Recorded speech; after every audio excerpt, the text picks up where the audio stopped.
issue ya mziki mzima wa mtu mzima Alikiba na kwa nini ngoma zake zinaishi kwa muda mrefu. Bana Chilema, ukizungumzia moja artist ambaye amekuwa akiacha kazi zake zina rotate kwenye swala nzima la mauzo kwenye industry ya muziki hapa barani Afrika. Speaking about msanii Alikiba. Alikiba ni moja artist ambaye ngoma zake zimekuwa zikiishi kwa muda mrefu sana. Wewe unahisi kwanza ni kwa nini, tuanzie hapa?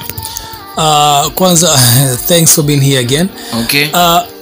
Mimi nadhani hata leo hii tukisema tumuulize Alikiba, idols wake ni wakina nani? Watu ambao labda alikuwa anawasikiliza kabla yeye kuwa msanii au kabla ya kupenda anachofanya, sababu tunafahamu kwamba alianza kwanza mpira before muziki. Yes. Kwa nadhani kuna watu ambao labda anawapenda yeye ndio maana walimfanya yeye akaimba. Nadhani mtu mmoja nadhani Alikiba atakwambia kabisa kwamba anaowapenda yeye kwa anapenda kuwasikiliza lazima walikuwa na kina Marjan Rajabu, akina Remi Ongala, wasanii labda kina Michael Jackson, watu ambao walikuwa wanatengeneza classic music ambazo ingawa ndio ni kipindi ambacho ni present, lakini unaweza ukakisikiliza kile kitu au unaweza ukakifungua tena kile kitu hata baada ya miaka 20-30.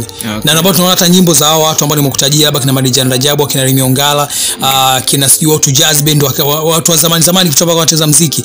Ngoma zao mpaka leo zikipigwa bado zinavutia watu wazima ambao ni baba zetu na babu zetu, lakini pia zinatuvutia sisi ambao ni vijana na pia zinawavutia watoto wadogo pia, kwa sababu zilikuwa zina maudhui mazuri, walikuwa wanaimba vitu ambavyo viko kwenye jamii. Unajua unapoimba tu vitu ambavyo ni fikra za watu kwamba tu unafikiria labda mpenzi wangu awe hivi au unafikiria maisha yangu yawe hivi, lakini sio ambao unaishi wewe. Ni kwamba it's obvious, ndio sijakataa kwamba kila story ina mtu ambaye ameishi hayo maisha, sijakataa. Lakini unapoimba maisha yako mwenyewe ambao unayaface kwa wakati ule, au unapoimba kitu ambacho kinawagusa watu direct, ikiwa ni mashairi au ni video, zinaishi kwenye maisha watu, kwa sababu watu wengi baada ya kwenda miaka 6, 7, 10 wanarudi nyuma as kama nostalgic stuff, wanakuwa wanazikumbuka as a memory. Unajua kama vile umepiga picha unaiangalia baada ya miaka kadhaa unakumbuka mambo mengi sana. Kwa nadhani Alikiba kinachomsaidia kutengeneza ngoma ambazo zimesimama hata baada ya miaka 10, 15, 20 ni kwa sababu nadhani influencers ambao walikuwa wanawatumia yeye kupenda muziki kabla ya kuanza kuimba ni watu ambao pia walikuwa wanatengeneza nyimbo za aina hiyo. That's why kinamfanya naye pia atengeneze ngoma za aina hiyo. Okay, lakini pia wewe ni moja ya mtu ambaye umeshasikiliza ngoma nyingi za msanii Alikiba. Lakini pia unapokuwa ukisikiliza ngoma za msanii Alikiba, ni kitu gani ambacho wewe kwanza binafsi unakipata ndani ya ngoma zake? Kusema ukweli kabisa, unajua kuna kitu kile ambacho mtu anasema tu kwamba nimesikiza labda Cinderella, imenikumbusha labda nikiwa shule. Hicho ni kitu cha kawaida, kwa sababu hata sasa hivi pia akisikiza ngoma ya sasa hivi ya So Hot akaipenda, ambaye ni mwanafunzi labda form 1 au darasa la 7, akifika labda chuo atasema bwana nimesikiza ngoma fulani hivi ya msanii wetu Alikiba ambaye nilikuwa nampenda nikiwa darasani au nikiwa labda sekondari au whatever. So it's normal. Lakini mimi nadhani kitu ambacho nakipata kwenye nyimbo za Alikiba always ni uwezo wake wa kunifanya nikaendelea kumuona kwamba ana kitu zaidi. Yani kila ninaposikiliza ngoma za Alikiba yani kwamba kichwani mwangu nahisi kwamba bado nina vitu vingi sana vya kusikia kutoka kwake. Unajua kuna msanii ambaye unakuta unasikiza albamu yake ya kwanza au baada ya miaka miwili unakuta kwamba ngoma zake nyingi ni repetitive, zinajirudia. Kwa hiyo mpaka unakosa ile hamu ya kusema kwamba labda ninakuwa na hamu na kazi yake inayofuata. Lakini Alikiba ni kwamba unaposikiza ngoma fulani unasema hivi kama akitoa album ni kwamba nitapata kitu kipya.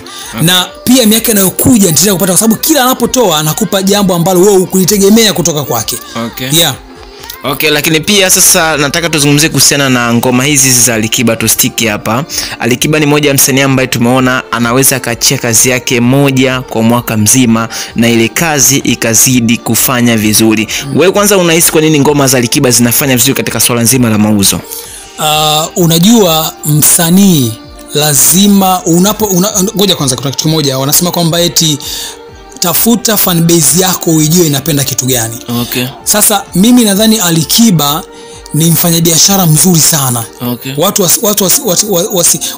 wasimchukulie poa. Mimi bado vizuri mfanyabiashara mzuri. Kwa sababu gani nasema hivyo? Mfano mdogo sana, kuna dada mmoja aitwa Rihanna. Nadhani watu wengi pia wanamjua. Rihanna alikuwa tangu ameanza muziki 2005, nakumbuka na ngoma yake inaitwa Upon the Replay. Alikuwa nadhani kila baada ya mwaka mmoja au miwili anatoa albamu mpya. Ili wafanya watu wakaanza kumuona kama vile regular. It's like a normal thing kwa yeye kutoa kitu kipya. It's a normal thing kwa yeye kumsikia Rihanna kwenye radio. So it was like kunakuwa hakuna zile anticipation za kufanya mauzo yakawa makubwa. Kwa sababu tunajua kwamba kesho atakuja na nyingine, atakuja na nyingine, atakuja na nyingine. Kwa hiyo kwamba unawafanya watu wakaendelea kuona kama vile sasa ni kitu cha kawaida wewe kuwepo kwenye macho yao na kuwepo kwenye masikio yao. Unawatengenezea watu mazoea ya kwamba you are here always. Kwa hiyo wanakosa ile ya kusema kwamba na hamu ya kusikia ngoma fulani ya fulani. Kwa hiyo kitendo kile cha Rihanna kimemfanya sasa aone kwamba nahitaji break. Na imemsaidia kwa sababu nakumbuka mara ya mwisho Rihanna kutoa album nadhani ilikuwa ni 2017 something, ilikuwa inaitwa Anti, kitu kama hicho. ANT whatever. Imemfanya sasa hivi watu wamemisi. Ukiangalia hata message nyingi kwenye mtandao wake wa Instagram au ukienda YouTube kwenye comments za ngoma zake mpya za mwishoni maongezi mengi sana ni lini ngoma yako mpya inakuja, ni lini albamu yako mpya inakuja. Kwa hiyo inawafanya hata yeye mwenyewe pia ngoma ambazo anazitengeneza anajua kwamba nifanye kitu ambacho hata jamii kija kusikia najua kwamba kweli nilikai miaka yangu 3 chini, lakini nimewaletea kitu ambacho hawatakawa sauti na miaka mingi 3 au 4 mbele. Nadhani wasanii wengi sana mambo ya kutoa ngoma kila siku mimi naweza kusema vinachangiwa na vitu viwili vikubwa. La kwanza ni kwa sababu unataka uendelee kuwa on air. Uendelee kuwa kwenye masikio ya watu. Alafu la pili nadhani ni insecurity. Ni watu kutokuwa na imani kwamba labda nikiacha kutoa hata mwezi mmoja au mwaka mmoja nitapoteza mashabiki. Lakini si kweli. Mfano mzuri sana kama umetajia ni Alikiba. He's a king. Kuna sababu yeye kujiita king au kuna sababu ya mashabiki sisi tukamuita yeye king. Huo ni uwezo mkubwa sana. Kwa sababu kuweza kukaa kimya miaka 2 au 1 na kitu afu katoa ngoma moja afu karudi tena kwenye airwaves ukawa tena huko kama vile you never left. Ni kitu kikubwa sana ambacho wasanii wengi sana wanakitamani kufanya kitu kama hicho, lakini inashindikana. Ila yeye nadhani hicho kitu kimemfanya akae hivyo kwa sababu ngoma ambazo anazitoa ukienda kwenye harusi, kwenye radio ukisikiliza, ukienda kwenye video, ukienda kwenye mapati mbalimbali, ukienda disco, ukienda sijui sehemu yoyote, ile ngoma ikipigwa yoyote Alikiba, lazima usimame ucheze. Either utikise mguu au kichwa au basi kama utafanya chochote basi lazima uimbe hata mashairi. Zinaishi ngoma zake. Anajua anachokifanya. This guy is a genius. Mimi nawaambieni katika bongo hii ndio tuna watu ambao wana viewers milioni 800, 900, 700, miangapi, it doesn't matter. Ilikuwepo Facebook imepigwa chini na Instagram. Instagram sasa hivi iko jima. Kuja TikTok nasikia tena leo nimesoma habari moja anasema kwamba TikTok pia itafutwa vitu kama hivyo sio wa Marekani sio kwa sababu imetoka su China na nini ndo waanzilishi whatever ingawa mkubwa wake nadhani ni Marekani, CEO ni Marekani, lakini nadhani hiyo kitu imeleta mtafaruku kidogo tena na China na nani zinaondoka hivi vitu. Social media zina muda wake zinaondoka, lakini je, kile ambacho unakitengeneza kinaishi kwenye masikio ya watu? Melo vizuri kwa sababu tuangalia ngoma kama za kina za wao nikwambia kina Madijan Rajab, labda ngoma za kina DJD za mwanzoni kabisa. Ni ngoma ambazo leo ukisikiza social media were not there back then.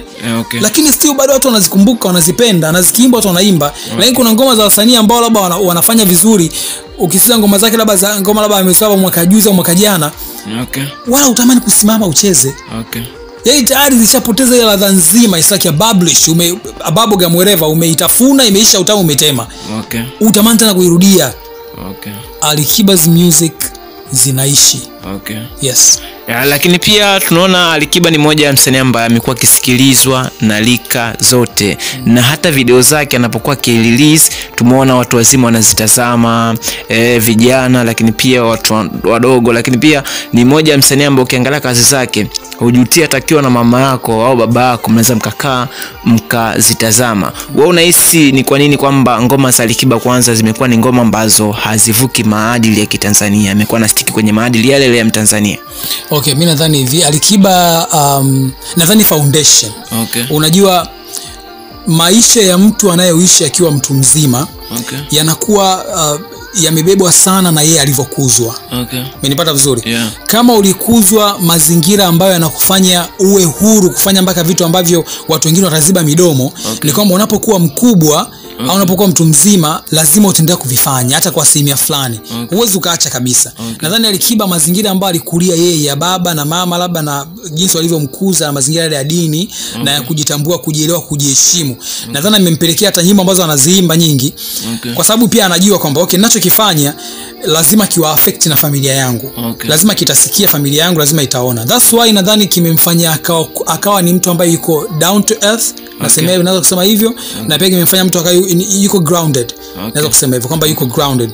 Nadhani ni familia sana sana, na ipe nachangia sana na wazazi, labda na watu ambao ni familia, yani familia yake ambao walimkuza, wakubwa zake, wajomba, baba zake wadogo, baba na nani wote waliomkuza, na jamii nzima walikuwa wanaishi labda mtaani. Na ndio maana pia nadhani hata maisha yake aliamua sana kuyafanya yakawa private. Na maisha ya Alikiba sasa hivi tunaanza kuyafahamu sana kwa sababu baada ya social media. Nadhani na sio yote, anatoa tu baadhi ya vitu mvitambue, kwa sababu labda kwa sababu ya support ambazo tunampa sisi kama supporters wake, kama fans wake, ndio maana anatupa vile vitu tuvijue. Lakini sidhani kama anaweza kutoa vitu vya ndani kabisa akakupa.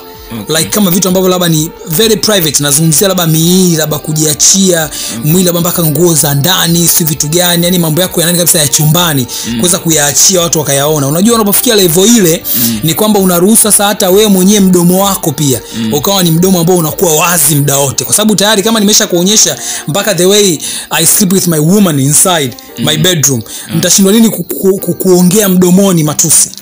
Siwezi kushindwa. Nadhani Alikiba yuko grounded. Nadhani pia kikubwa kinachomfanya endelee kutoa ngoma ambazo zinahusiana na watu wa rika zote ni kwa sababu foundation, ule msingi aliokuzwa nao. Yes. Lakini pia tukiachana na issue nzima ya kazi ambazo amekuwa akizifanya, lakini pia kumekuwa na brand za mashabiki wakidai ya kwamba Alikiba amekuwa ni msanii ambaye anafanya muziki wa aina ile ile. Amekuwa ni msanii ambaye habadiliki, na watu wanataka kumuona Alikiba akifanya ngoma zingine za design tofauti na zile ambazo amekuwa akizifanya hapo awali. Wewe unahisi kwamba ni time sahihi ya Alikiba kuweza kuchange aina ya muziki ambao alikuwa anaufanya, akaanza kutufanyia muziki ambao labda mle ndani utakuwa na Kiingereza na stuff like that na lugha zingine? No. Mimi sidhani kama Alikiba anafanya muziki ule ule. Watu ambao wanafahamu muziki, wanaojua muziki, hawawezi kuona kwamba Alikiba anafanya muziki ule ule. Alikiba is very diverse. Tukianza kusisa kuanzia Cinderella, tukasikiliza sijui Mwana, sikiliza Cheketua, si ndio? Sikiliza Seduce Me, sikiliza sasa hivi So Hot. They are very different. Kuanzia beats, kuanzia melody, kufanya kila kitu mwana kwenye hizo nyimbo. Nyimbo ambazo kiziweka labda kwa sababu tu ya sauti umezoea kwamba ni Alikiba, lakini there are songs ambazo ziko very different to each other. Nadhani watu ambao ndio maana nimesema mara ya kwanza kwamba insecurity ni kitu ambacho ni kibaya sana kwenye maisha ya mtu. Kuto kujiamini. Umeelewa vizuri Sasa kama mtu anaona kwamba Alikiba anafanya muziki ambao ni ule ule, basi huyo mtu atakuwa anasikiliza muziki ya aina nyingine ambao labda iko trendy, afu akatamani Alikiba kufanya kama wale. Hiyo sio kusema kwamba Alikiba anafanya muziki ambao ni ule ule. Hiyo ni wewe msikilizaji kuona kwamba kwa sababu ninataka muziki ya aina ile, basi nataka na Alikiba pia afanye vile. Alikiba sio bendera. Hafati upepo. Umenipata vizuri bwana? Anasimamia anachokijua kwamba hiki ni sahihi, ambacho kitaishi hata baada ya mimi kutokuwepo leo duniani. Yes. Lakini pia tugusie issue ya msanii Alikiba. Ametajwa siku ya jana na Januari 1 kwamba ni moja ya msanii ambaye of course amepelekea kueneza lugha ya Kiswahili maeneo ya kule DRC Congo. Hii kwako kwanza inakupa picha gani? Imenifurahisha zaidi, imenifurahisha sana kwa sababu ni msanii ambaye nampenda, na ninapoona kwamba positive outcomes zinakuja kutokana na kazi ambayo anaifanya, ambacho kitu ambacho yeye pia anakipenda, ni furaha kwangu na mashabiki wote wa Alikiba. Serious. Hasa Hechilema bana, asante for your time, lakini pia chukua time kuaga mashabiki zako ambao wamekuwa kufuatilia since way back tumeanza kuwasogezea madini kutokea hapa Bongo Media. Bana, napenda, yani kwanza nimefurahi sana kwa sababu comments zimekuwa zikinipa matumaini, zimekuwa zikinipa amsha, zimekuwa nikinipa moyo kuendelea kufanya hiki ambacho ninakifanya hapa kwa rafiki yangu Bwana Chris. Na natamani sana kwamba comment ziwe nyingi zaidi, kutueleza kwamba nini mnafikiria, nini mnawaza, nini tuongeze, kwa sababu jambo kubwa ambalo tunalifanya sisi ni kuhakikisha kwamba tunatengeneza vitu ambavyo vinaishi, lakini pia ni vitu ambavyo baada ya miaka kadhaa kuja tutakaa chini tuseme kwamba okay, fulani amefika pale, au industry ya muziki imefika pale ilikofika, lakini pia tuna mchango wetu kwa kiasi fulani. Kwa hiyo nimependa sana, nafurahi sana kuwa hapa, na naomba muendelee kutusupport, kwa sababu support yenu ndio jambo kubwa tunayohitaji, kwa sababu kikubwa zaidi tunachotaka sisi ni kuhakikisha kwamba sanaa kama ni ya muziki, maigizo, sio mashairi, wherever au film, zinakuwa ni ajira kama zilivyo ajira kwenye nchi ambazo zimeendelea kama Marekani na Uingereza. Vijana wetu waone kabisa kwamba wanachokifanya ni mafanikio, sio tu ni hobby au kitu ambacho unakifanya baada ya kufanya kazi zako, kwamba nikakae tu nicheze fanye ile. Hapana, iwe ni kazi kama kazi nyingine. Kwa hiyo Instagram account yangu ni kama kawaida HLema15. Okay. Niko pale. Kwa karibuni sana, naomba mnifollow, naomba comments zenu. Nashukuru sana kwa hapa. Thank you. Okay bana, asante for your time kwa wewe ambao umekuwa kutufuatilia tangu mwanzo wa video mpaka mwisho wa video, lakini pia usisahau kusubscribe our YouTube channel, lakini pia kugusa alama kikengele kitakachojitokeza ili tuwe wa kwanza kupata video zetu ambazo zinahusu burudani kila siku kutokea hapa Bongo Media One. Bana, bye bye. See you next time.